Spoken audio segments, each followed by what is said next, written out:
what Donald Trump did was use eminent domain to try to take the property of an elderly woman on the Strip in Atlantic City. That is not public purpose. That is right wrong. And here's the problem with that. All right, okay. The problem was it was to tear down. It was to Jeb tear wants down. to be. He wants to be a tough guy. He wants to be a tough guy It was tonight. to tear down I didn't the take house, the property. and the net result was you tried. I didn't and take you the lost property. in the court. The woman ultimately didn't want to do that. That is not true. And the it was simple great that fact I is, didn't. to turn this into a limousine parking lot for his casinos is not a public use. And in Florida, based on what we did, we made that impossible. It is part of our Constitution. That's the better approach. That is the conservative approach. Mr. Trump, take 30 seconds. Let me just, he wants to be a tough guy. A lot of times, you'll have, and it doesn't work very well with How tough is it to take times, property from an elderly woman? Let me talk. Quiet. How tough is it? A lot of times,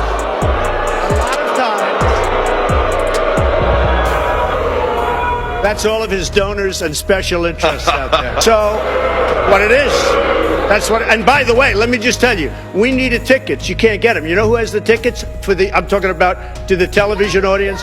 Donors, special interests, the people that are putting up the money.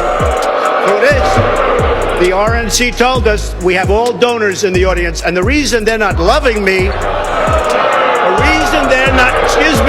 the reason they're not loving me is I don't want their money. I'm going to do the right thing for the American public. I don't want their money. I don't need their money. And I'm the only one up here that can say that. Eminent domain, the Keystone Pipeline, do you consider that a private job?